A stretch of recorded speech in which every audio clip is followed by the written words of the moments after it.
Good. Good morning, everyone. We will call the July 26th Crow Wing County Board of Commissioners meeting to order. If you would join us for the pledge in a moment of silence. I pledge allegiance to the flag of the United States of America and to the republic for which it stands, one nation under God, indivisible, with liberty and justice for all.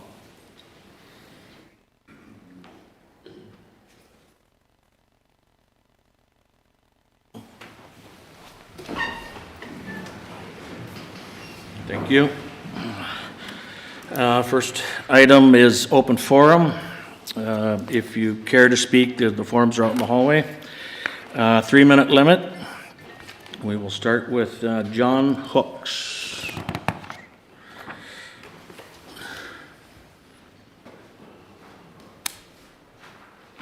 Can you hear me? Yep. Okay. Good morning. I am here today to present a difference of opinion between two strong bureaucracies. One is the state of Minnesota. The other is the Elections Assistant Commission, which is a federal bureaucracy. Their dispute between these two bureaucracies is of a federal, or is a technical nature. History, I imagine, is fulfilled with a long story between differences between bureaucracies, but yet we do survive as a constitutional republic despite the differences and so forth. I am not here to find fault nor to argue who is right or wrong. Rather, my primary purpose is to gently remind this distinguished board, according to Minnesota statutes, that this board is responsible to have in readiness an emergency backup of a manual hand ballot system to assure a true and accurate count of our elections in our constitutional republic. Thank you. Thank you. Next, Sonia Slack.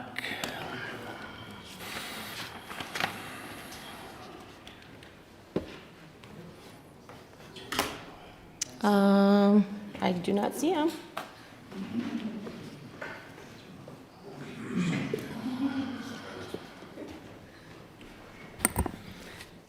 Good morning. I'd like to start by saying I believe all of you want to do what's right with in regards to election integrity. You might not be sure of what you can do.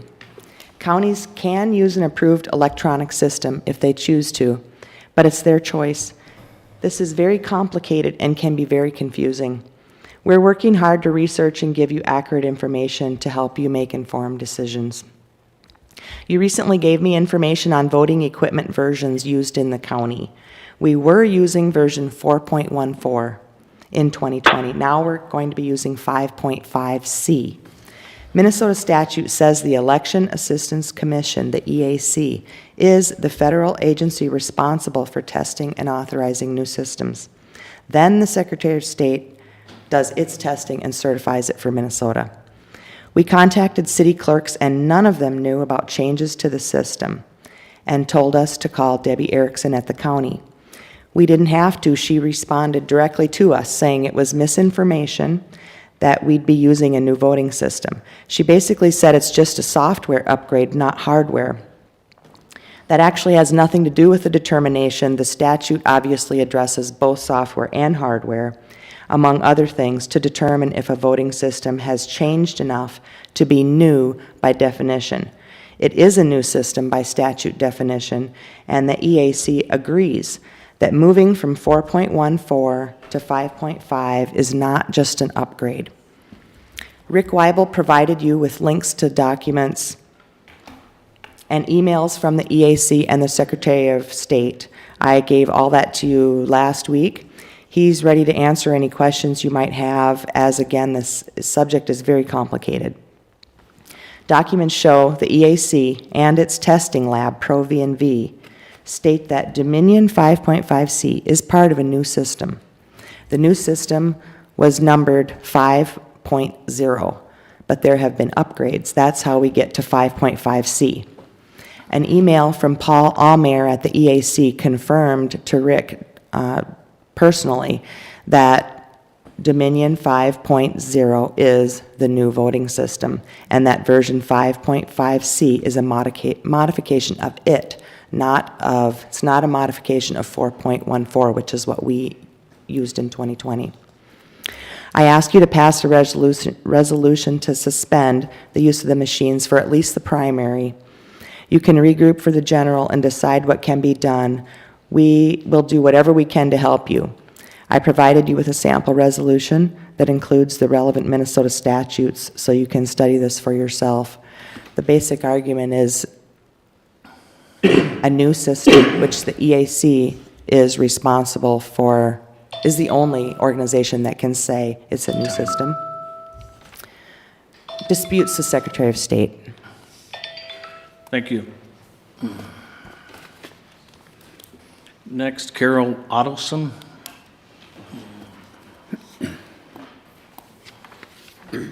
Good morning. I'm here also to request that you pass a resolution for hand counting ballots for the primary. The argument I hear using an electronic voting system is speed, but across the country, election results take longer than ever, days, sometimes weeks. They even shut down election counts in the middle of the night. Plus, then we're left with a lack of security issues and doubt from over half the voters. It's not a good trade-off. Government is supposed to be for the people, by the people. It's the only sustainable way. Any decisions that promote transparency is a for the people decision.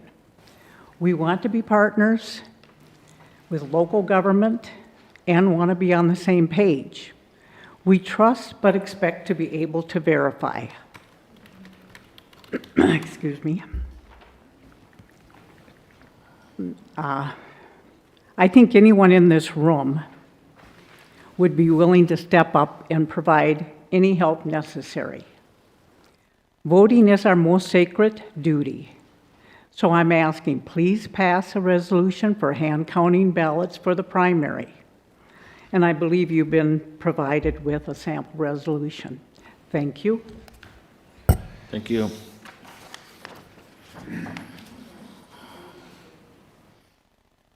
Rachel Cohn.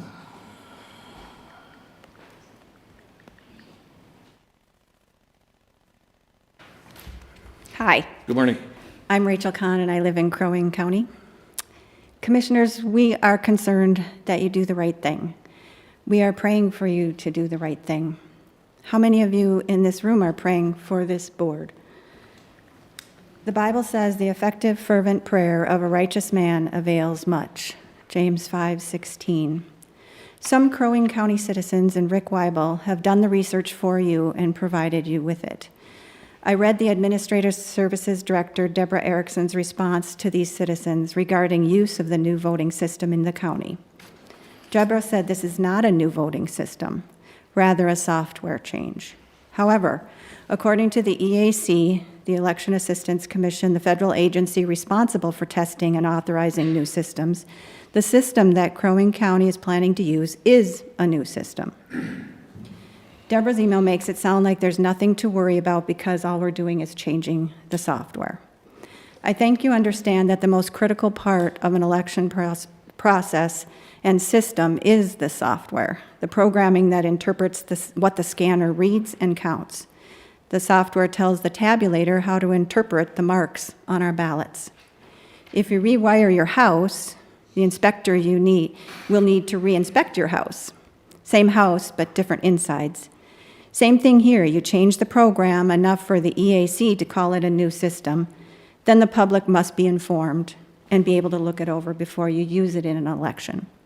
Since the public has not been given the opportunity to review the system for the primary, the Secretary of State has left you with no choice but to go to a hand count for the primary. We are praying for you to do the right thing. Thanks. Thank you. Bennett Wicklund?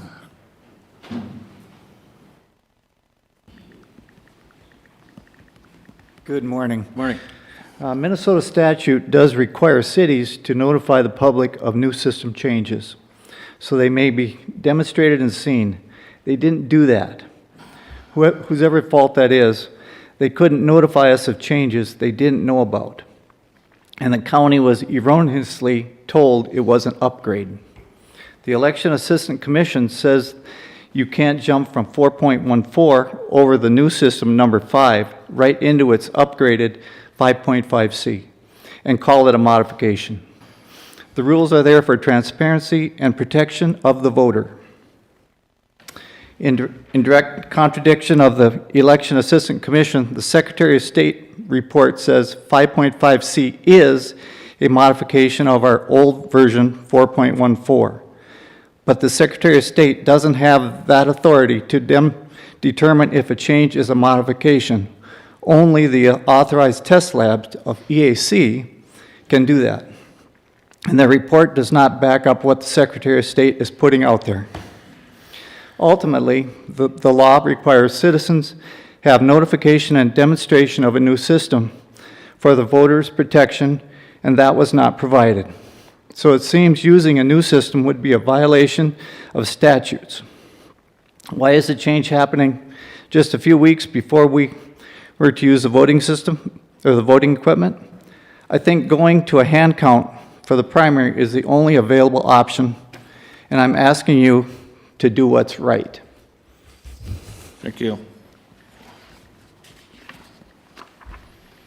Robert Colbinson, I believe. I can't read it.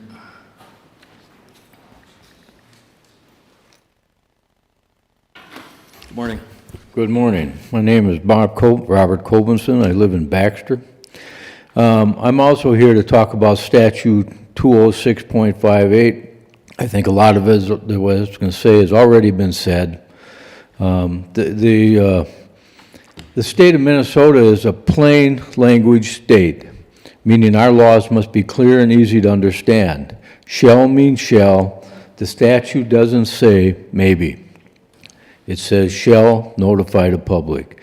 In 2.06.58, it states that any new system needs to be presented before the voters 60 days prior, notification, and at least 6 weeks, a chance to visit the system and understand it better needs to be on display. The county is using not only new hardware, they're also using new software for the ICC system, which is the central count system. So it's not just the software we're talking about here. I don't think the Secretary of State has left you guys any choice. You know, the statute wasn't followed with regards to the machine software changes, so I ask that you pass a resolution for at least a primary for a hand count. One of the things that's particularly on display here is the fact that you guys are required to follow the law. So am I. But if you don't, why should I? You're setting an example for the rest of us. The law is the law, and if you don't follow the law, it has a trickle-down effect, and we're seeing enough of that these days. So I think you have a great burden on you, a responsibility, and people, unfortunately, are going to follow your lead, or fortunately, whichever direction you go. I'm glad I'm not in your shoes. Take care. Thank you. Cindy Murdoch. I have been a resident of Baxter for 35 years, and I really have concerns about our upcoming elections in this year. I wonder if you've noticed or questioned why the systems the Secretary of State authorizes are soon to be outdated.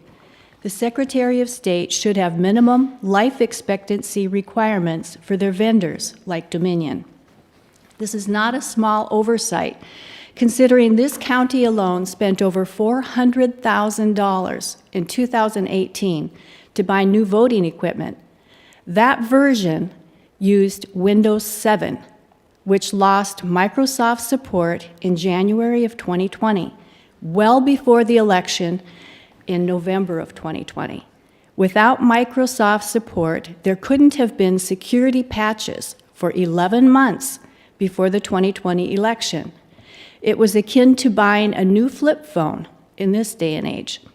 Now, the Secretary of State is giving different information than the Elections Assistance Commission. I think you should ask why the Secretary of State put you in this position. You've been given inadequate guidance, but you bear a lot of legal responsibility.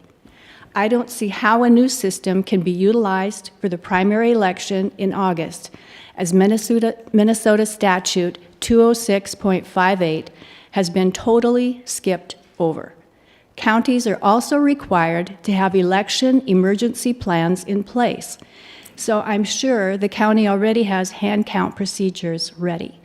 Please pass a resolution to hand count ballots for the primary and add additional precincts if necessary. Don't circumvent the law because you think we need the speed of counting. We would rather have trust and accuracy. Thank you very much. Thank you. Next, Stephen Samuelson. Good morning, Commissioners. Thank you for being our voice in local government. My name is Steve Samuelson, born and raised in Brainerd, and still living in the house I was raised in since I was 1. I guess I'm going a different direction, and right now I'm kind of concerned about safety and all of the distro that's going on right now. I believe that we have very safe elections. I've been around them my whole life. The first election that was contested in Crow Wing County was, or that I know of or took part in, was in 2002, when my father lost by 55 votes.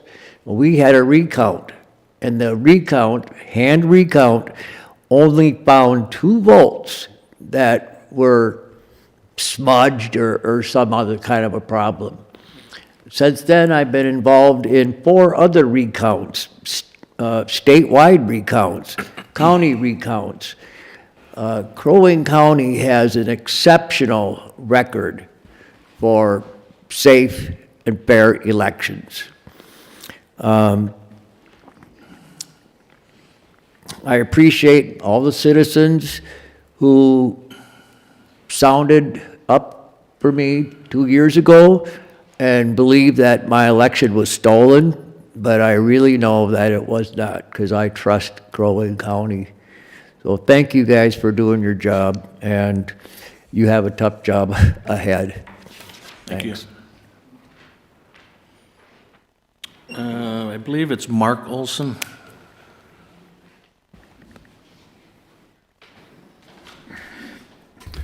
Mark Olson, 12336 Thompson Road. I was in here about a month and a half ago, and I suggested to all you commissioners to check out CAST CVR is what I said, and Cast Votes Records. I wonder if anybody did that. Checked it out, see what it was. Maybe you did, maybe you didn't. Cast voting record systems was shut off in most counties. Do you know if it was turned on in this county? I doubt it, because you probably don't even know what it is. And that's not being offensive to you. It's just the facts.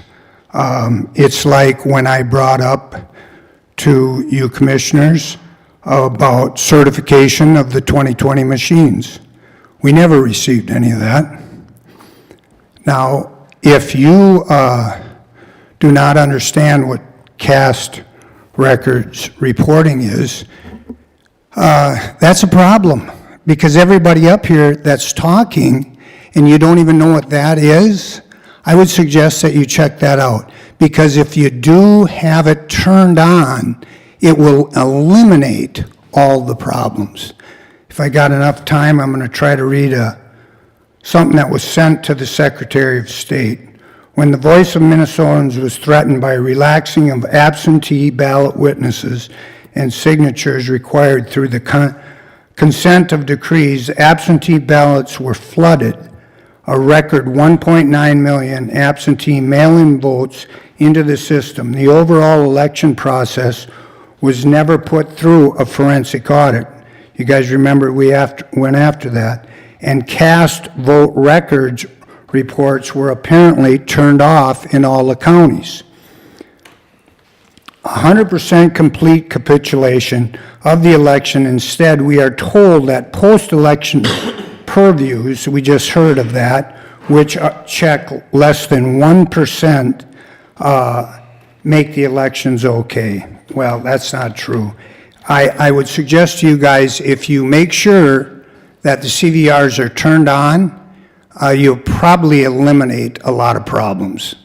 So before the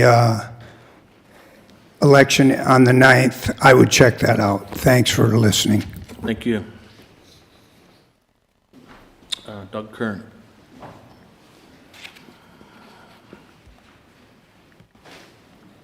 Kind of nice to see the concern. You know, I know, like the gentleman said here, you know, whether we believe the election was stolen in 2020 or not, we can't undo that, but we can move forward.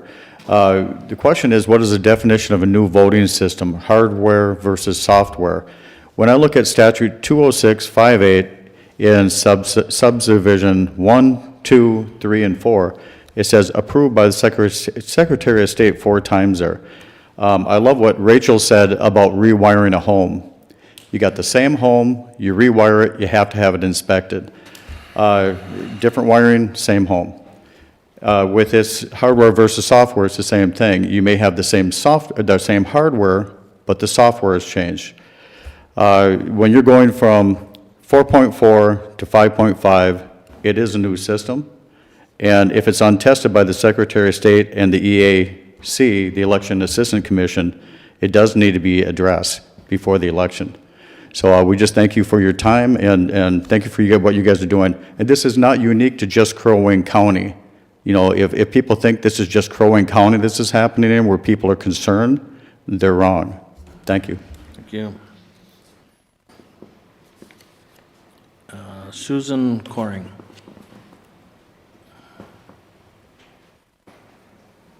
Mr. Chair, I'm representing the Pelican Lake Association, so I really don't have anything to say until you get to your moratorium, if there's anything I can say at that point. Sure. Yep. Thank you. Thank you.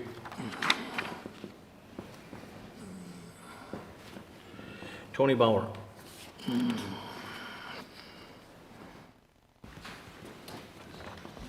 Good morning. Morning. Tony Bauer, Nisswa, Minnesota. Voter integrity has been high on the list of concerns for people, if not the highest list of concerns that they have. I mean, people here today are proof of that. Many of these good people here today have requested of you politely, courteously, and without malice to conduct a full forensic audit of the 2020 election. No accusations were made. They also requested and need transparency and accountability. Therefore, in order to achieve both transparency and accountability, we the people must again respectfully demand that you pass a resolution to have Crow Wing County revert back to having the treasurer, auditor positions become elected positions. No games, no semantics, no excuses. Let's be truthful. Hired bureaucrats are not accountable to anyone, and you were elected to represent we the people, not them. Thank you. Thank you. Stephanie Pontus. Good morning. Good morning. Stephanie Pontius. Oh, sorry. Scenic River Drive, Baxter.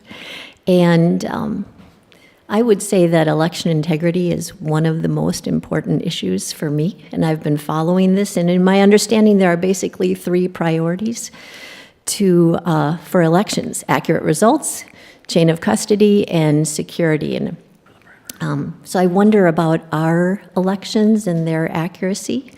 I understand that all over the state, people have requested to see the cast vote record report, which would show when and how votes came in, not who a voter voted for, but I'm told the whole state had that report capability turned off. Part of the accuracy goal is transparency to the people. That lack of transparency has caused data requests to skyrocket all over the state and the country, even right here in Crow Wing County, as has been discussed in these meetings. So it's not surprising that people like me are wondering if we can trust. In fact, I just heard this morning of a national poll that said the lack of trust in our elections in this country is at 54%. That's pretty shocking. So I'm especially concerned about internet capabilities, possibilities, and the threats that appear to be pretty grave. Major federal agencies are hacked. It is impossible to be 100% secure when the internet is involved. And I understand that it's not adequate to say that we're connected to the internet and the system is air-gapped. So I would ask that you take 10 minutes and research what it takes to breach an air-gapped system. So how do we reduce the threat? I heard the analogy that if you cut your leg, you just don't go into shark-infested waters. If you stay out of the water, you're sure not to be eaten by a shark. So I am asking that you stay clear of the threat and support paper ballots and a hand count that are the single most secure method of voting. I am for counting ballots transparently and publicly with party balance like we did for well over 100 years. And as you've already heard, I know all of us here would be more than happy to help the precinct do this successfully in any way that is needed. Thank you. Thank you. All right, that's all I have for open forum. We will move on. Mr. Chair, can I ask, as long as we're on this subject, can I ask a couple questions to Deb Erickson? I think Deb is online, but I think she could come down if you'd like. Don't matter. It's okay here. Okay. I guess, Deb, just a couple questions for you. Any kind of rough number of how many ballots do you think there will be in this upcoming primary? Traditionally, how many, like, out of all the registered voters, is it like 10%, 20%? Sure, Mr. Chair, Commissioner Coring. You know, typically a primary obviously has a significantly lower turnout than what a general election does. In the past, it often depends on how many offices and particularly how many local offices are on the ballot. Roughly about 17 to 25% would typically turn out for a primary. We usually don't see more than 30, 40% of our registered voter turnout in a primary election. And then another question, so by law, what can the county board, as you're our elections supervisor, what can the county board do by law? Can we say that we want a hand count, like, for example, on this primary? The board has the authority to decide how ballots are going to be counted.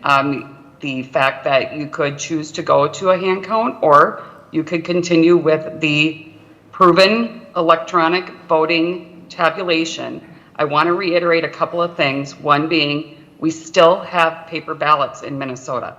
Minnesota does not allow internet voting. Minnesota does not allow electronic voting, where it automatically casts a ballot and determines what those results are. We are required to use paper ballots in Minnesota, which is the official record of the election. While the machine count provides the scanning and tabulation, the official ballot count, or the official record of the election, is the paper ballots themselves. But yes, the board would have the authority to do whatever you would choose.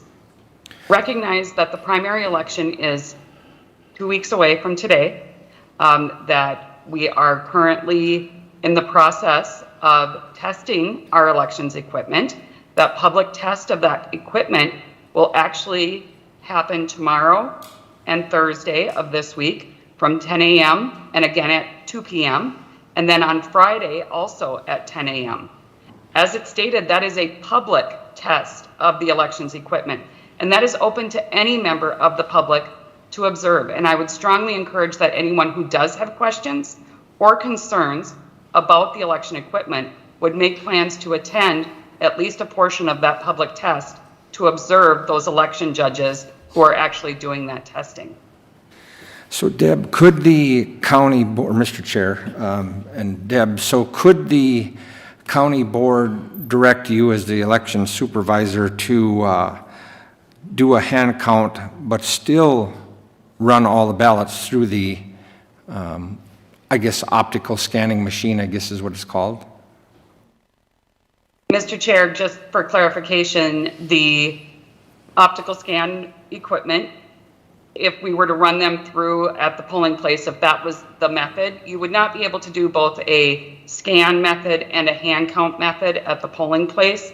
But again, any person, whether they are a candidate, whether they're a winning candidate, a losing candidate, or a member of the public, could request and pay for a hand recount of any office on the ballot after the canvass board has certified the elections, as well as a verification of that process if they chose to do so.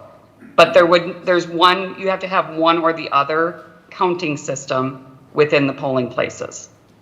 And Mr. Chair, and so another question. So what would a hand recount look like? I guess I'm trying to wrap my head around. So, okay, so for example, I live in Long Lake Township.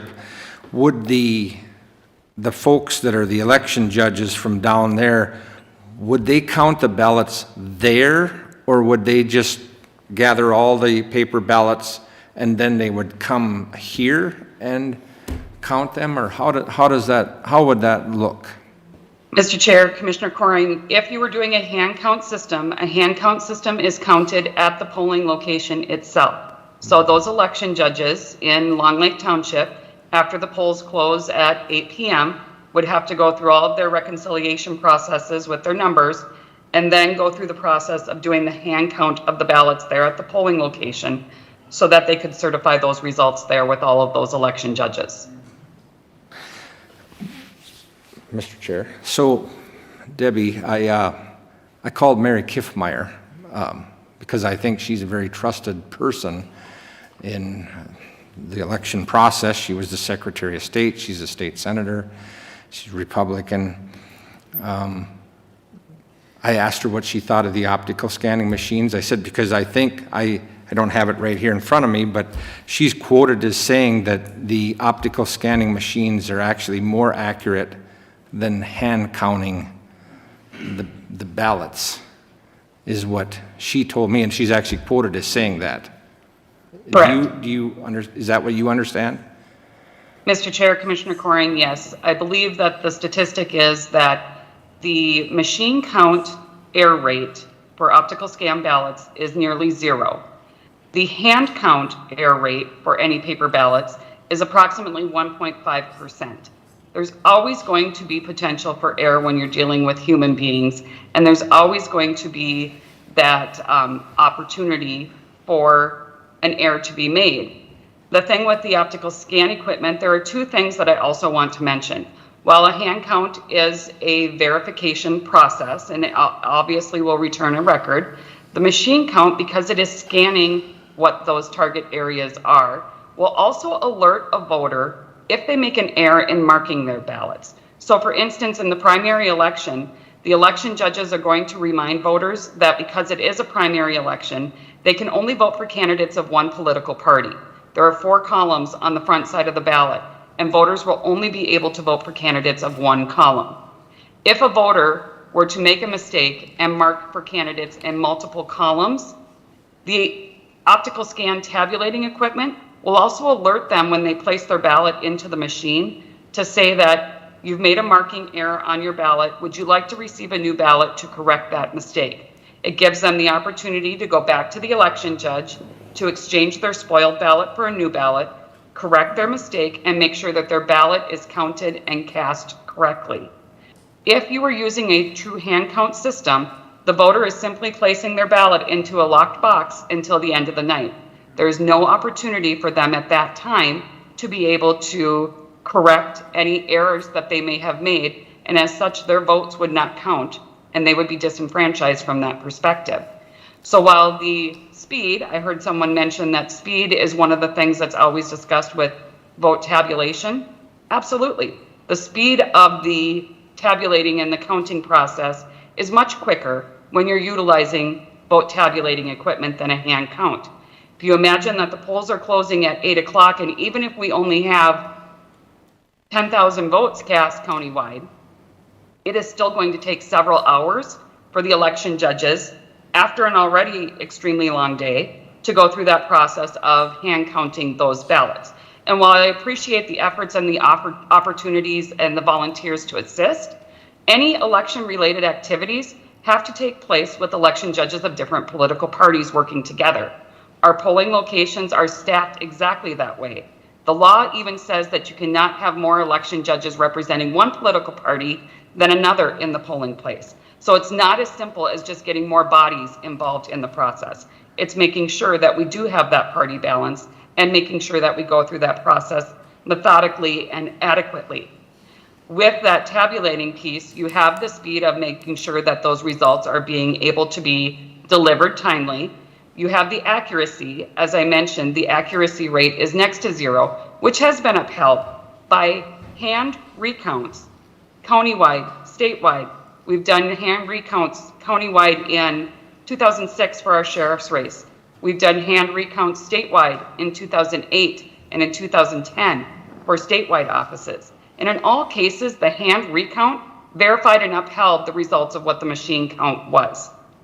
And the other third aspect of utilizing that tabulating equipment is that ability for the voter to have confidence that their ballot was marked correctly and that it will be counted. Mr. Chair, I feel, I think everybody on this board understands the people that have been coming here for a long time, every meeting, and expressing their concerns. I understand their concerns. I don't have those, I've said this before, I don't have the concerns with Crow Wing County. Do I think there was crooked stuff that went on maybe down in Minneapolis? Yeah, I guess I kind of think that, but I'm confident here. But I want to assure the people here that the election system is sound. But doing what I just asked Deb is, okay, so we do a hand recount, or a hand, not a recount, but you do a hand count. That doesn't solve the issue of what the people that have been coming here, because you're not trusting the machines. And so how are we going to know if the machines are cheating the system if we hand count them? I'd like to see them run through the machine so that we know that the hand count equals what the machine says. You follow what I'm saying? And so I don't know that a hand count is going to solve the issue, is what I'm saying. And obviously, I think that, we're elected, people are coming here every meeting. Obviously, it gets everybody's attention. So, Mr. Chair, I think I'm just gonna stop right there. I'm gonna have you go ahead and move on with the agenda, but I think we should touch on this a little bit more on the end, because if we're gonna do something, we've got to make a decision today, because the next county board meeting is the primary day. And, but I just, if you think about it, this doesn't solve the problem, or what the perceived problem is that the machines are inaccurate, or they're crooked, or there's something wrong with them. And in talking to Mary Kiffmeyer like I said, you're quoted as saying that the optical scanning machines are more accurate than a hand count. And I actually called and talked to her for an hour and 15 minutes on the phone, and anybody can verify that.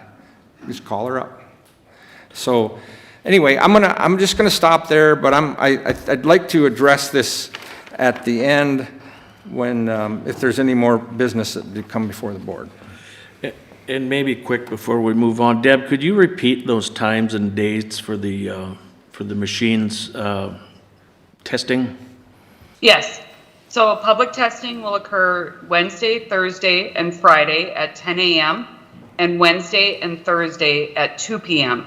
We have several sessions scheduled so that we can accommodate all of our polling locations. We test each individual piece of equipment by election judges who will be working in the polling place in that particular precinct on election day. They actually conduct the test. We also have election judges who represent different political parties who are there as the witnesses and the verification of the tabulated results, what comes off of that equipment. So they will be there as well. This will be held in the Land Services Building, meeting rooms 1 and 2 on the lower level. Thank you. So hopefully some or all of you can attend one of those sessions, and I guess we'll see if you're able to. We're going to move on. Next item is review and approve the minutes from the July 12th Crow Wing County Board meeting. Mr. Chair, I'll make the motion to approve. Second. We have a motion by Commissioner Barrows, second by Commissioner Coring. All in favor? Aye. Opposed? Motion passes. Review and approve today's agenda. Any changes? Do you want to add anything, or you want to just? No, I don't want to add anything, but I reserve the right to be able to bring something up. All right. Motion to approve today's agenda with no changes. I'll second. A motion by Commissioner Coring, second by Commissioner Brecken. All in favor? Aye. Opposed? Motion passes. Consent agenda. Are there any questions? You know, Mr. Chair, before there's a motion, I think I already got my answer from the sheriff. Anytime I see in my mind, I think we've had a bad experience with joint powers, so I'm a little bit always, when I see joint powers, it kind of sends up a red flag, but it's my understanding, Sheriff Goddard, that the joint powers is between the state of Minnesota and Crow Wing County, correct? Mr. Chair, Commissioner Coring, that is correct, yes.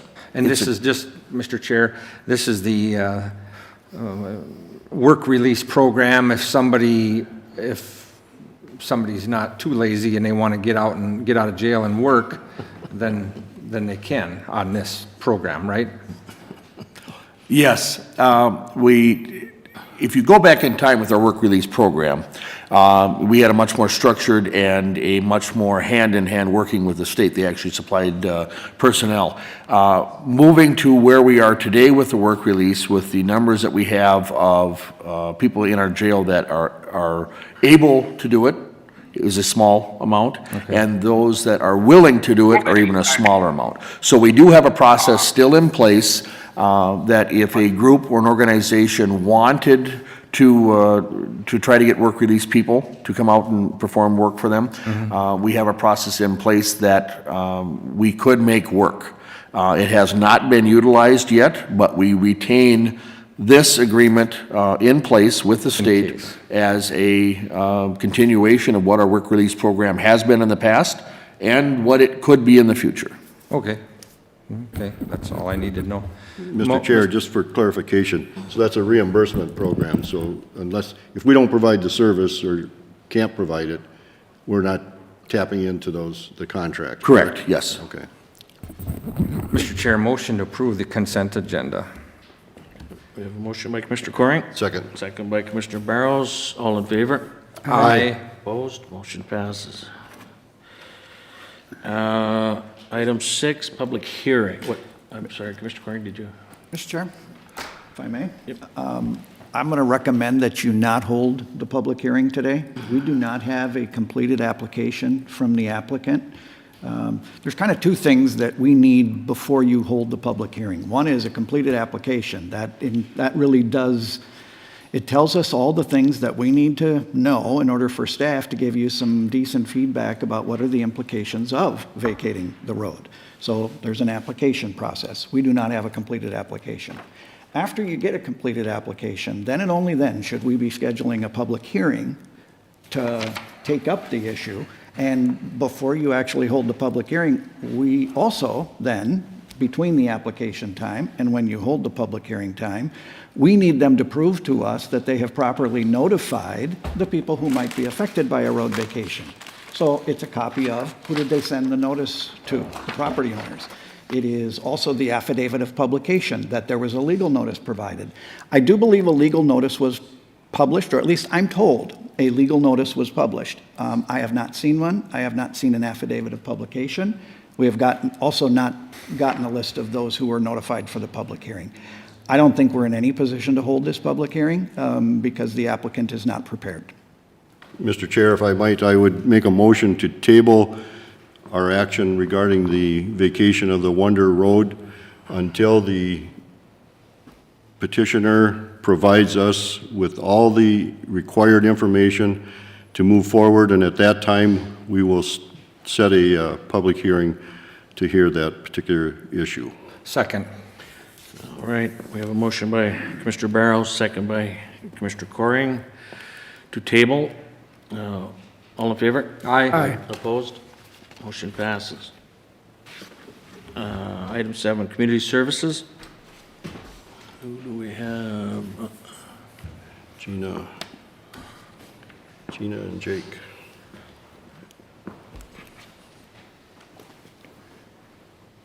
Let's see. Let me get, Good morning. Good morning, Mr. Chair and members of the board. I am not with Community Services, but we're here as a team. I'm here with Gina Heyer, who's the Community Health Manager over in Community Services. And of course, I'm with Land Services. We're here today to seek authorization for the use of the solid waste fund monies to abate the property at 10177 County Road 8 with a qualified and awarded contractor, private company, and to assess the cost of that cleanup to the property. Community Services has declared that this property is a public health nuisance pursuant to state statute. It has not been abated according to the timelines that they've provided with written notice. We have photos and a map of the property that has the issue noted with a star up on the screen. Again, right along County Road 8. That's a 2019 aerial, so that doesn't reflect the 2022 condition. It is significantly worsened since that photo. And again, I know we're just scrolling through the photos, but that's a bit of the condition of the property that's going on out there right now. We have, again, I appreciate the collaboration and just the teamwork between Community Services and Land Services on this item. They've been able to find a contractor willing to do the work.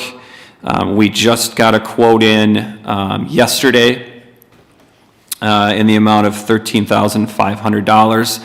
That will likely increase because there is a small amount of that same issue on the neighboring property that was clearly placed by that same property. And so this will likely go up a little bit, but this person has informed us that they could get this work done by August 12th if given the go-ahead to do this.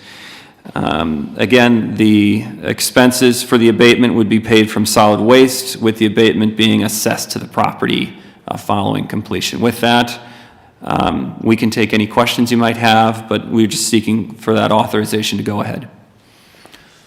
Mr. Chair, this is in my district, and I'm almost speechless. And I'm trying not to cuss and swear because I'm just really quite upset, and I'm trying to use the proper decorum here at the board. But this is outrageous There's children that are living here and in this squalor. And it just, another point of fact of people that come and say, I don't want the government involved. Here's a perfect example of what do? Government has to intervene. It's actually, there's rats running around there, and there's children there. This is outrageous. The neighborhood is in an uproar. They've been pounding on me for the last 2 months. Clean this up, clean this up. And I want to thank Tim, the county administrator, and I want to thank Jake and Public Health for moving this along, because it was almost felt like it was being slow walked. And I said, this has to be done. It has to be cleaned up. It's hot out. The stuff is rotting. It's just ridiculous. So with that, Mr. Chairman, if there's no other questions from any of the other commissioners, I'm ready to make a motion to clean this pigsty up. I make that motion. All right. We have a motion by Commissioner Coring. Second. Second by Commissioner Barrows. All in favor? Aye. Opposed? Motion passes. Thank you. Mr. Chair, if I may. Yep. This is a, I wouldn't say a rare problem. It's not a common problem, but it does occur across the county. Typically, someone here may be involved with us in other ways. Oftentimes there are mental health struggles that are at work here. I don't use that to excuse, only to explain. I think we have to get this cleaned up. It is a public health nuisance, and I'm afraid that we may be back at this one again, and maybe again, until and Mr. Chair, this isn't we the take first the property. time. Right, and this isn't the first time. No, and that's the tragedy here, is if indeed we continue to clean again and again and again, the assessments become so high that they can't pay their taxes, and we will take the property, and then we have a different problem. So these are intractable problems for us, and I think it's an example of how county government gets involved with people in a variety of different ways, sometimes good, sometimes not so good. But to Commissioner Coring's point, we can't leave it. And I apologize for, I shouldn't have said that last word that I said, but I'm outraged that they've got children. I know they have children. And to have them in this kind of squalor it's just not acceptable to me. And I don't know, it's not reasonable. And I'm almost shaking, because it's really upset me for the last 2 months. I've been trying to get it cleaned up, but it just continues on, so. Mr. Chair, if I could. Gina, what's it like in the house?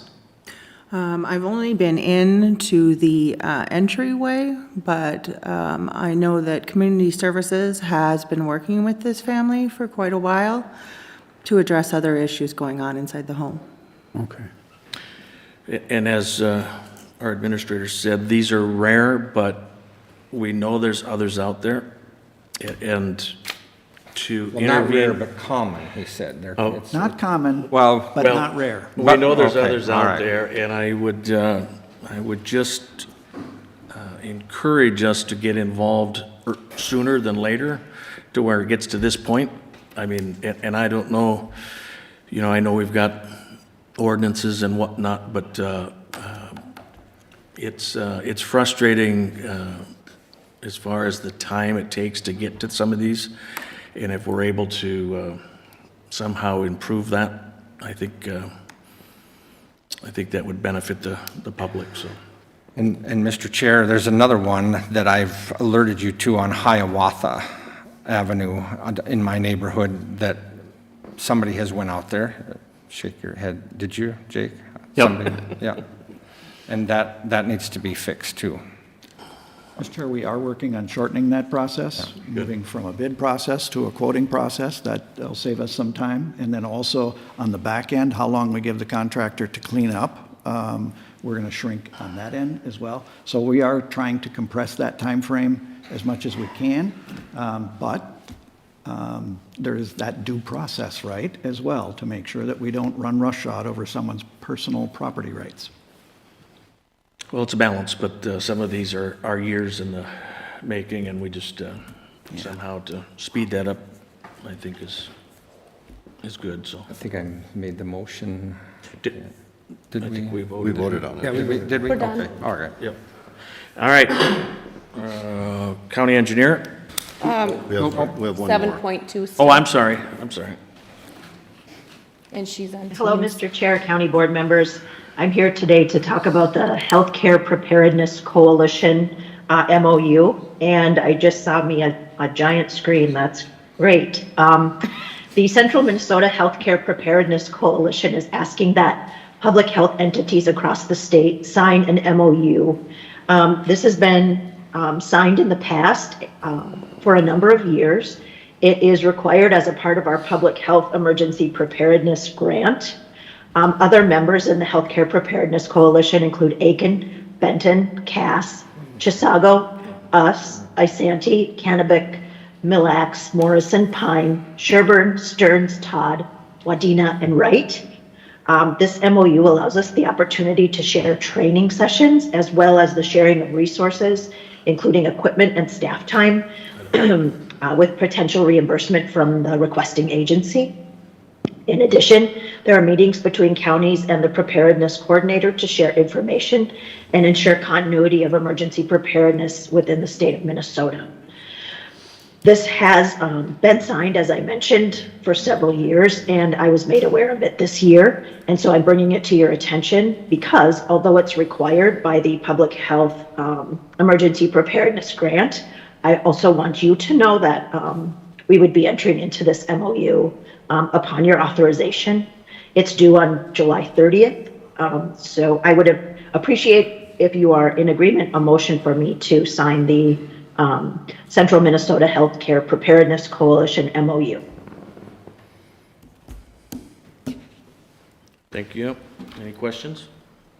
Mr. Chair, if I might, I'll make the motion to authorize the Community Services Director to sign the Central Minnesota Healthcare Preparedness Coalition Healthcare Facility Membership Signature Form. Motion by Commissioner Barrows. I'll second. Second by Commissioner Brecken. All in favor? Aye. Opposed? Motion passes. Thank you. We're on to county engineer.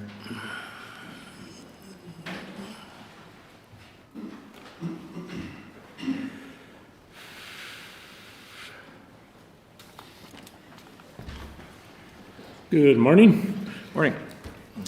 We have two items today. I'll be covering the first one, and Joe from our office will be talking about the second one. The first one is we took bids for County Road 115 last week. Typically, when we ask for your approval to enter into a contract, it's a consent item. 115's kind of been a different project for us over the years, and we've talked about it for a long time, so we thought we would present it, and maybe, if you have any questions, we can go through those. The bids are up on the screen. We received 5 bids for the project, from a low of about 5% below our estimate to about 9% above our estimate. The average of the 5 bids was about exactly the same as our estimate was, so it couldn't have gone much better based on that. And as you can see, the low bidder was Borden Excavating at $7.7 million. So if we are authorized to award a bid today, there will be a press release coming out that will talk about the multiple phases of this project going forward.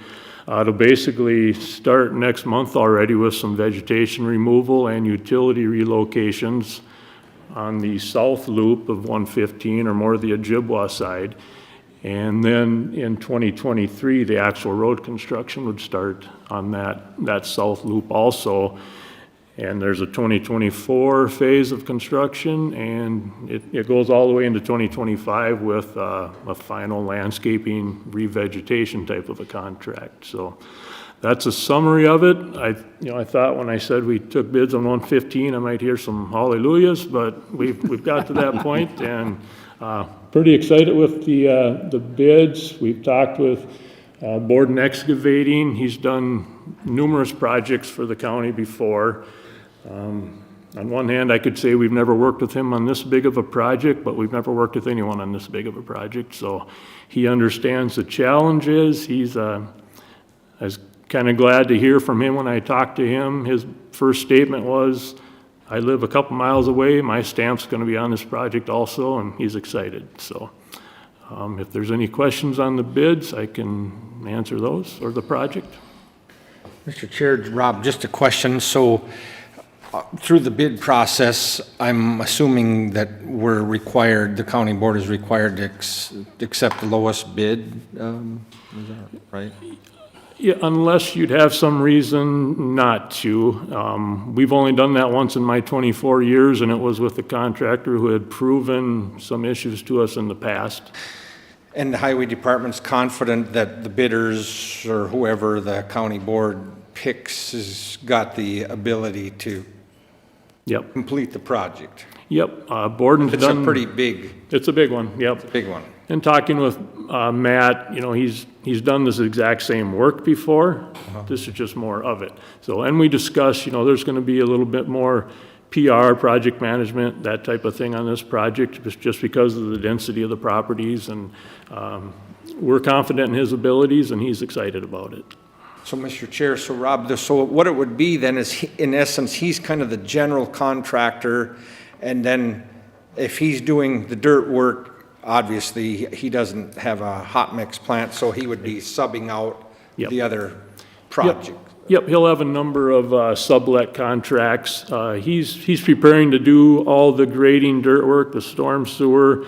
The big items that he doesn't do would be the curb and gutter and the paving and some of those things. Okay. Okay. So are you looking for a motion today, or? is Yep, that- to Okay. authorize entering To- into a to- contract. Okay. Mr. Chair, I'll make the motion to approve or authorize entering into the contract between Crow Wing County and Borden Excavating Incorporated in the amount of $7,757,888, and don't forget the 10 cents, for project CP 18-115-01, AKA Ojibwa Road in the First Assessment District in Lake Edward Township, and Nashway Road in the city of Nisswa, and authorize the chair of the county board and county administrator to sign said contract to review, subject to review by the county attorney. I'll second. We have a motion by Commissioner Barrows, second by Commissioner Brecken. Any discussion? All in favor? Aye. Opposed? Motion passes. Thank you. Thank you, Rob.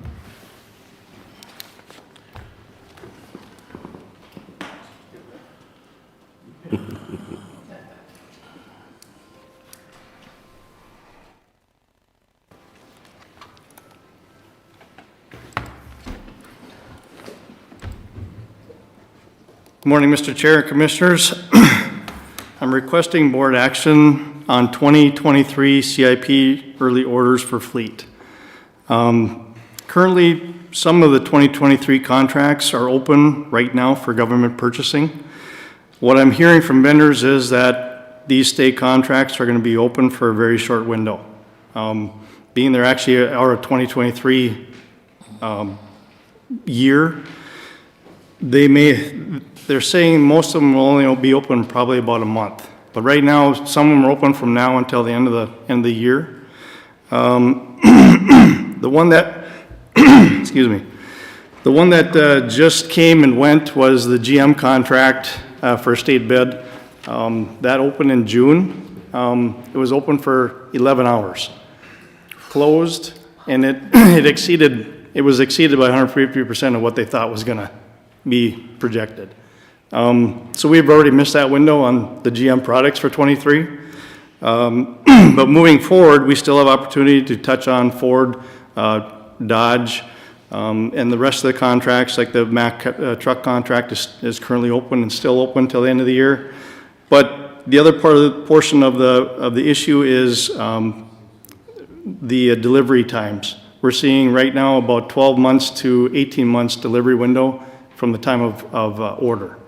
So what I'm looking for is some discussion on this. If you have questions, to be able to order the items now, but we're still looking at paying for items in 2023 and not taking those items in 22 here at all, delivery of those items early. Just to try to stay ahead of the game is what I'm looking for. Wow. We're seeing a lot of issues out there right now with fleet vehicles and equipment, so.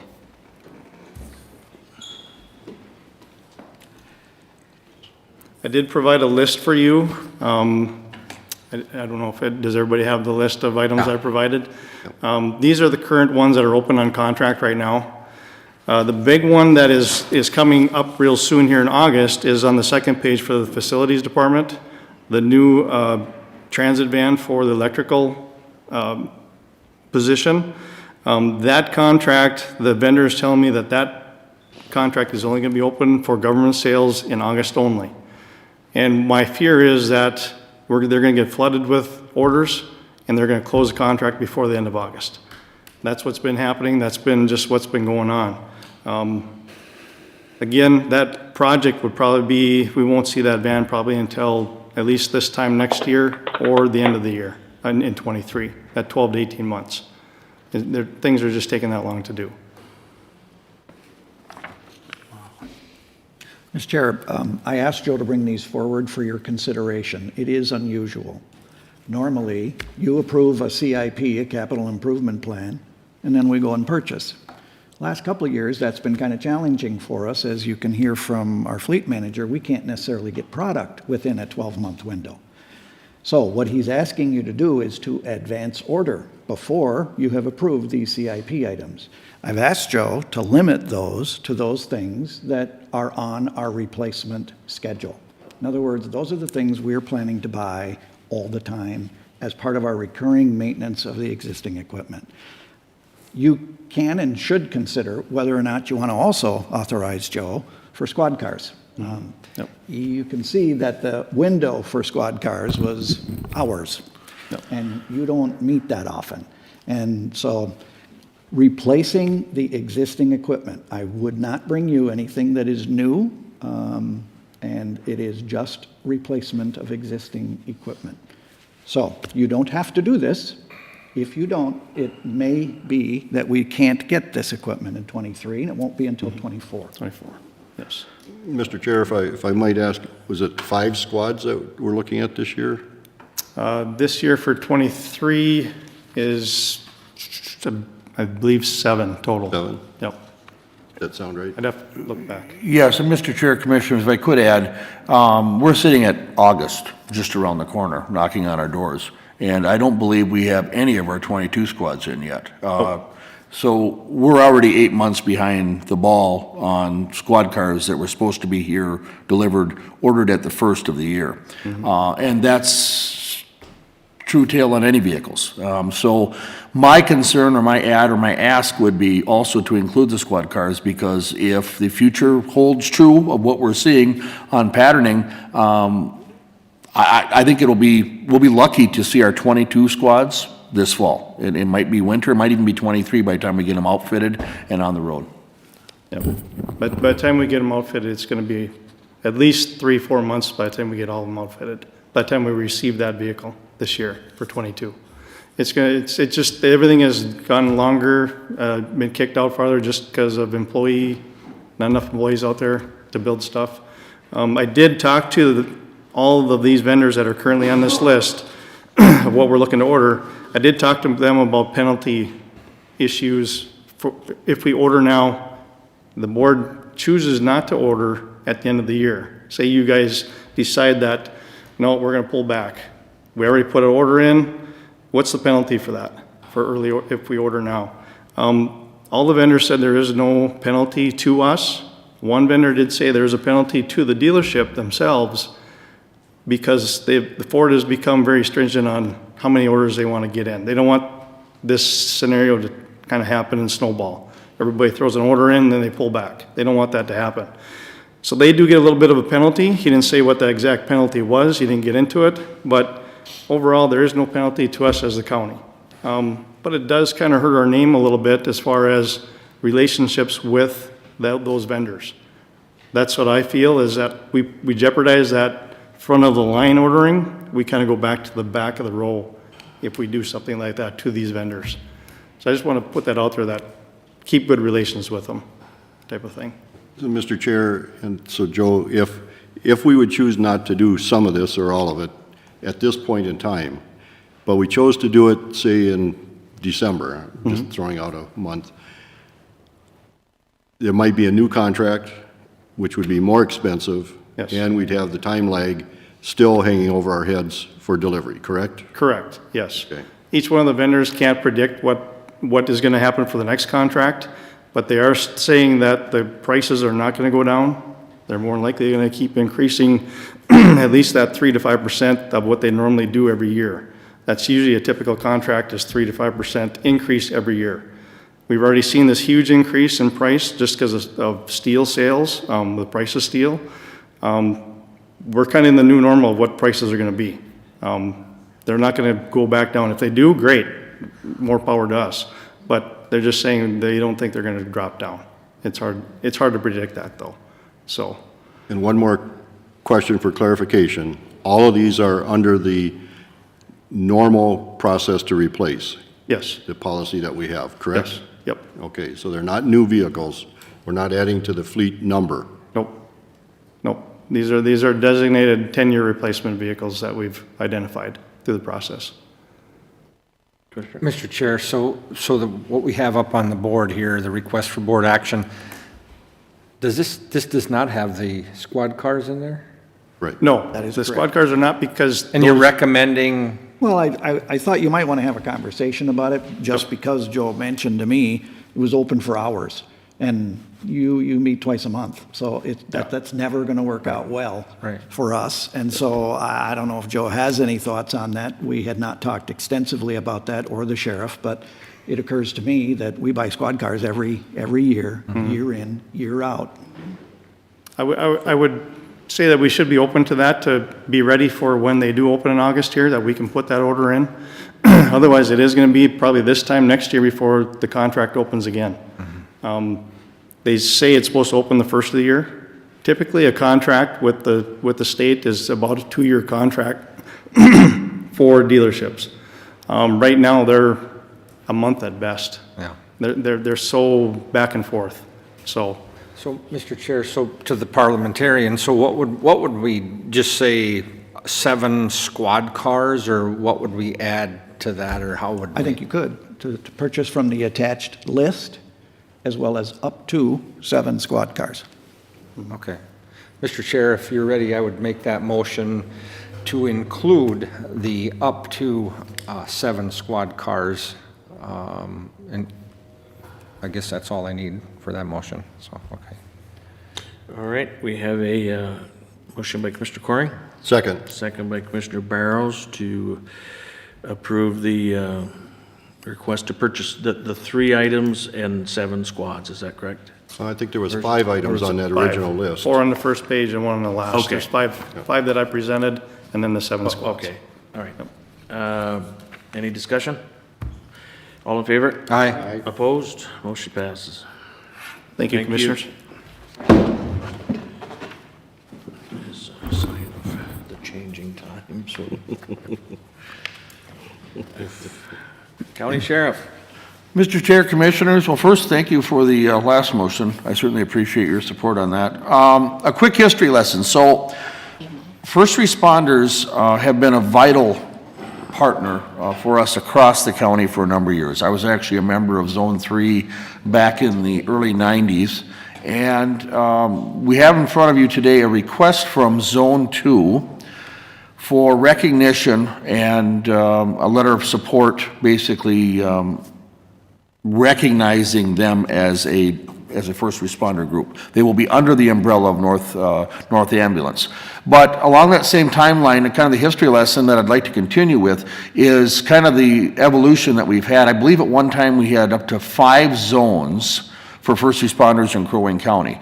Currently, and thankfully, a number of our fire departments have come forward and added response to medicals to their forte, and they're doing an excellent job, great partners. So right now we have Cross Lake responders, Deerwood responders, Emily, 50 Lakes, Garrison, Ideal, Mission, Nisswa, Pine Center, and then we have Zone 1, Zone 2, Zone 3, and Zone 4.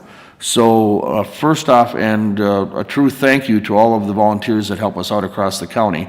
Zone 2 is kind of unique because they have been in existence, but they kind of fell by numbers, and they had a couple people that were still responding. They've actually boosted their numbers back up to 8, and it seems that it fell through the cracks of them being officially recognized or itemized as a team. So that's what we're looking for today is that support letter from the county board. Okay. Any discussion? Mr. Chair, I'll make the motion to recognize the Zone 2 first responders as a medical response unit designated to first respond to medical emergencies in Zone 2 coverage area of county EMS maps. Motion by Commissioner Barrows. I'll second. Second by Commissioner Brecken. All in favor? Aye. All opposed? Motion passes. Thank you, Sheriff. Thank you. Any other questions that you have? I'd certainly love to entertain and try to answer. Any questions for the sheriff? Seeing none, you're off the hook. All right, thank you. County attorney, I don't know if he's down on line or is he? Mr. Chair, I don't see him on the line. I know on the Cartway update, it's not ready for today, obviously, so just continue to the next meeting. Yep. Yep, they're making progress, I'm told, but still have some work to do, so we'll just continue that to the next board meeting. County administrator. Mr. Chair, members of the board, yesterday there was a senior management team meeting. This time of year, as you can imagine, we spend most of our time on budget updates. The sheriff was teasing yesterday and saying it seems like we're always doing budgeting. It's pretty darn close, it seems like. Primarily right now, the focus is on the capital improvement plan. Very shortly, we'll have to shift over to the levy. We are relatively close to your budget target of under 3%, and so I think we will be able to hit that this year. And so we spend most of our time working over the, grinding and gnashing of teeth, trying to figure out how to make sure that we can get it to where you would like it to be. We also had conversations about excellence nominations, which we always do. And we try to recognize county employees, catch them doing things right. We're all human, we make mistakes. It's easy to catch people doing things wrong, but we also like to catch people doing things right. So we spend a fair amount of time talking about just the things that stand out, that our employees have gone above and beyond the call of duty. I'll give you one example. Last winter, one of our employees heard that there was a little lady on the north side of Brainerd that was snowed in. On her own time after work, she goes over there and shovels the woman out. That's pretty cool. And so we do like to recognize our employees for those efforts above and beyond the call of duty. So we talked about that as well. Happy to answer any questions about that or anything related to county government. I do have one item for your consideration. Any questions? Seeing none. Mr. Chair, enclosed in your board packet is a request for board action. This goes back to the Minnesota DEED CDBG broadband grant program in the Trommeled and Riverton areas. This has been a little bit of a longer time frame. This money comes from HUD, and so it has a lot more reporting requirements, and so it has been a much slower process than, say, what we have seen in the state's border-to-border grant program. But it is a project that will bring about $4 million into Crow Wing County to help expand high-speed access to broadband in the Trommeled and Riverton areas, those areas north and west of Crosby and Ironton. And so we did receive bids on the project. We got one bid on the project from Consolidated Telephone Company. That's a local telephone co-op that we have worked with in the past. There is no county cost associated with this. We are the grant applicant. The local unit of government has to be for this CDBG block grant program. So we had agreed back when to be the grant applicant and to be the fiscal host of the grant. This is the bid process associated with that grant process. So I put it forward with a recommendation to accept the bid of Consolidated Telephone Company for the the Community Development Block Grant Coronavirus Broadband Grant Program project in the Trommeled and Riverton areas. Mr. Chair, I would move the request for board action on the broadband grant program, Trommeled and Riverton areas. Motion by Commissioner Coring. Second. Second by Commissioner Barrows. All in favor? Aye. Opposed? Motion passes. Anything else, Tim? That is all I have, Mr. Chair. Mr. Chair, under additional business, I guess I've I've kind of thought this through a little bit from my comments before. Just another, if I may, if you may, I got another question for Deb Erickson, and then I have a question.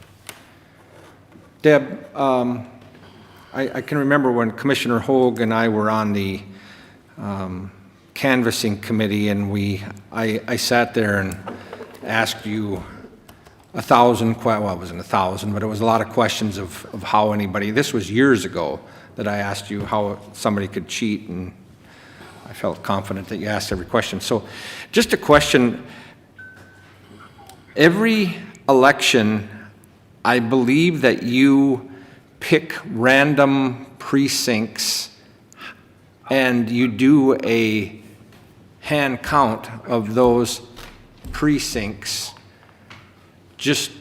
But you don't let anybody know what the random precinct is going to be. How many precincts do we have total, and how many precincts do you test like that, or do randomly? Do you understand my question? I do, Okay. Mr. Chair, Commissioner Coring. Yes, the state law actually requires us to do it's called a post-election audit. This occurs after every general election. At the primary canvass board, so at the canvass board meeting, that is going to be after the primary election, we have to set the date and the time and the location for where the post-election audit will occur. Again, this is a process that is open to the public for anyone to come and observe. At the general election canvass board, which occurs after the general election is over, the canvass board members randomly draw 2 precincts is what is required for Crow Wing County. We have 62 precincts, and the law goes by the number of registered voters that you have as far as how many precincts have to be drawn for the post-election audit. We are required to draw 2 precincts for the post-election audit. At least one of those precincts has to have had at least 150 votes cast. So if we draw 2 precincts and both of them are smaller, we have to draw a 3rd precinct at that time to ensure that we have at least one precinct that has more than 150 votes that have been cast. Then that hand count is done to verify the machine count, essentially. That is done of the offices that are counted include the president or the governor, any U.S. Senate race or U.S. representative race. So those are the races that are drawn for that machine count audit, that hand count audit. And if for whatever reason, the difference from the machine count to the hand count would be more than 2 ballots for that precinct, we would have to draw additional precincts to do an additional hand count. Crow Wing County has never gone beyond that first list or that first draw. We have always passed that post-election audit, either within that threshold or in most cases with no change at all. That is a process that hand count is done by, again, election judges of different political parties that are appointed by the city or township who is drawn for that post-election audit.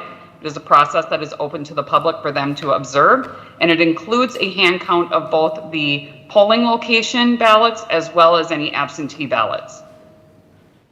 Deb, Mr. Chair, Deb, if the county board saw fit that they wanted 4 precincts, so doubling the amount of precincts audited, could the county board do that? Mr. Chair, Commissioner Coring, I don't know that there would be anything that would prohibit you from drawing additional precincts. The state law requires the 2. Those are the 2 that we have to report to the state canvass board. I would have to defer to the county attorney to have them see if there was any reason why we would not be able to draw additional counties or, additional precincts. But I don't know of anything off the top of my head that would say that you could not draw additional precincts for that audit. At random. At random. So can I ask one more question? So this is after the general election. This isn't. How about after the primary? Do we do a audit after the primary? Mr. Chair, Commissioner Coring, there is no requirement for an audit after the primary election. That post-election audit in statute refers to the general election. One thing to keep in mind by law, because of the primary election getting ready for ballot preparation and processes for the general election, the canvassing board has to occur much sooner after the primary election. So the primary election canvass board meets within 2 days, either the day, 2 or 3 days after the election, versus in the general election, the canvass board has up to 5 days after the election to meet. Okay.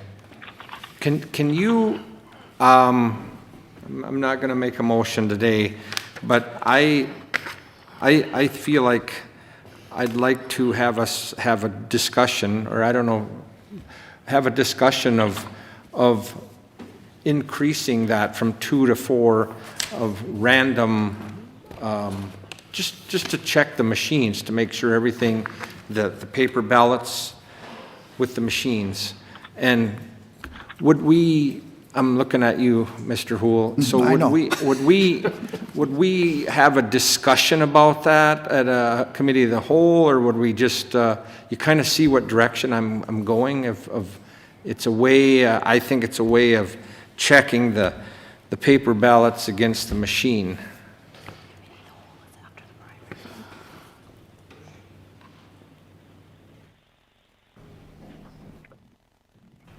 Mr. Chair, I'm looking to see if you have any regularly scheduled meetings between now and then. You only have a personnel committee scheduled between now and then, but you certainly could schedule another meeting to discuss it if you wish.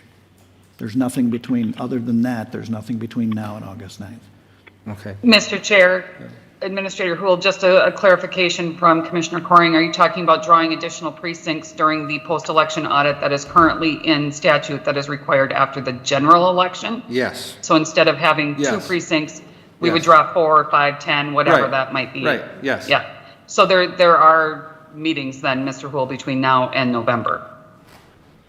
That's what I'm I asking. thought you meant the primary. No, I'm asking about the general election. Oh, okay. Then we got plenty of time, and I will find a committee of the whole for you to have that So that we can conversation. all have a discussion and we can drill down on whether or not, and it's randomly picked, so that we, if there's some fraudulent stuff going on, we won't know which precinct is going to be picked. Okay. Let's schedule that. What do you think, Mr. Chair? Yeah, that's fine. I'm good with that. And we'll, I'd schedule a committee of the whole meeting. And Mr. Chair, Okay. I'll consult with Debbie and Don and get it on a committee of the whole agenda for your consideration. When is the next one? August. I think it's right after the primary. August 16th. Okay. The next board meeting is on primary election day, the 9th, and then the committee of the whole is on the 16th. Okay. And I understand there was difficulty getting connected per Rick Weeble.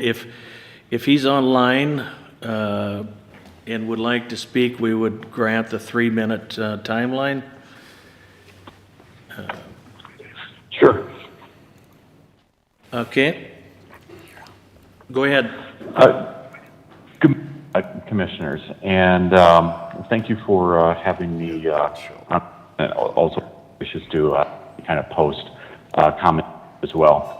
Part of the concerns that we have raised with the Minnesota Secretary of State, as well as the evidence that we have provided you guys directly from EAC, does stipulate that the EAC, along with their approved test labs, are the only ones that can determine whether or not a system is a modification or it is a new system. And what is interesting is that the state of Minnesota, through the Secretary of State's office, incorrectly, through their report, calls the 414E to a 5.5C a modification. That is not supported through the email copy that you have by the EAC, as well as the ProVNV test lab, which is an authorized EAC test lab for determining whether or not it is a new system. They also outline in the documentation that we've provided, especially in the 5.5C, a chart that documents the 5.0 is the original system, and that each iteration of 5.5, A, B, and C, is a modification of that original system 5.0. And so the other thing I need to inform you is that election law is actually very serious. It is so serious that when we look further down at 206.66, violations of 206.58 is within the group that is considered a felony and a gross misdemeanor. This is how serious this is. The municipalities, which is defined as the cities, the townships, and the school districts that you have a partnership with, have to have that 60-day notice and the public demonstration of 6 weeks. There is no way around it. And these group of volunteers are right to suggest that you should use hand counting as your primary way to conduct the election in the primary, then do the due diligence of the 60-day notice and the public demonstration of 6 weeks for the general election. I implore you to do the right thing. I'm asking you to do the right thing. There are other questions that we are going to be asking as well during the public demonstration that you're advising for the precincts. We're going to ask for those cast vote records after the demonstration. We are still asking for the log files for the 2020 election and any election in 2021, as well as be prepared to produce the log files for all of the equipment for the 2022 election. We're at 3 minutes. We also want to know the date that you informed the Secretary of State and the municipalities of the new system. There was a May 1st deadline of last year. Mr. Weaver, we're at 3 minutes, so we got to end it. Okay, thank you. Thank you. Yeah, appreciate it. All right. So, Mr. Chair, we're still on additional business. Yep. And I have one item, like I usually do. Okay. So on Saturday, Mississippi Headwaters Board and Smiles for Jake are collaborating on a, Smiles for Jake is putting on a canoe kayak race from the Kiwanis Park up to the Evergreen put-in point up by the dam and back. And then Mississippi Headwaters Board is sponsoring a leisure paddle from Kiwanis Park down to Crow Wing State Park. And what they're emphasizing is the mental health situation in Crow Wing County. So I would encourage everyone to get out and support that event on Saturday morning. That's all I have. Thank you. Yep. All right. At this point, we have closed meeting. Mr. We are going to go into closed session regarding some pending litigation, Weavers versus Crow Wing County pursuant to Minnesota Statute 13D.05 Subdivision 3B. All right. Okay. A motion is in order. Is there a motion? Motion to go into closed session, Mr. Chair. Second. Motion by Commissioner Coring, second by Commissioner Barrows to move into closed session. All in favor? Aye. Opposed? And let's take 10 minutes. Motion passes, and we'll clear the room and get 10 minutes to make that happen. I'll be right back. Well, you're going to have a visitor. Not 5 minutes. whatever it takes me. I don't guarantee how long it takes. 5 minutes. A- Because I gotta be somewhere. Okay. If I could have everybody off of Teams besides Jason, that would be great. Thank you. Here we are, August. Yes. When are we gonna get Okay. Well, we will. Behave yourself, please. I'll do the best. Any hits or anything going on down there? No, we put a camera up there for 10 days. Yeah, And well- it's an active camera, so when it hits in motion, I'm sure we'll have watch lots it. of questions. That'll be one. Aaron, And make sure you make that was meeting watching it every you'll time make- we got a hit on it. Nothing suspicious going on. Okay, good. Thank you. Yep, they, the camera is just ridiculous, the amount of technology we got. Oh, it's crazy. Yeah, we it's should crazy. have it. He Yes, said, we'll, he said at one time, we'll he get had it to go down and he actually turned it off one day because We'll make we it had happen. it set up with Yep, windy absolutely. night. Every time that Thank you. leaves would blow, he'd immediately get the, yeah, you know, and so he turned it off that day. Yeah, it was just Okay. crazy, yeah. All right. Are you gonna start right now? No. Yep. Great. Well, I guess you can't start until like. I will Actually. gladly give you whatever time. It's copacetic. Well, then you make the motion, Steve. You have seen the agreement, so that's fine. Yeah. What is your issue? We don't have it here today other than electronically. He said make it contingent on what? I was thinking contingent on the county attorney's review. I thought you. So- He already has. It's just to make sure we have the piece of paper. Okay, Mr. Chair. All right, so we are back in open session. I think he's going to give us. Would you like to summarize our? Yeah, thank you, Mr. Chair. We went into closed session to talk about the Weirs versus Crow Wing County lawsuit, where the Weirs challenged the denial of an after-the-fact variance and the granting of a conditional use amendment for bluff restoration. The county has denied any wrongdoing and asserted its decisions were legal and proper. As part of the litigation process, we have worked with county staff and the Weirs attorney to come up with a proposed settlement agreement, which involves the Weirs preparing a stormwater management plan, erosion control plan, vegetation restoration plan, and other reviews of the site before they're able to build on a proposed buildable lot, or excuse me, buildable area on the lot. I've shared those terms of the settlement with you. The final settlement agreement, which the county would share, has not been finalized, but the terms of the settlement have. My request from you today would be a motion to direct the board chair, following review by the county attorney, to sign the settlement agreement with the terms of settlement that we previously discussed, and then direct myself to file that with the court and record it with the county recorder. Thank you. Mr. Chair, if I might, I'll make the motion to accept the settlement subject to the review by the county attorney and to be signed by, and Tim, help me with this, it would be the chair and the county attorney? That would be my motion. All right, we have a motion by Commissioner Barrows.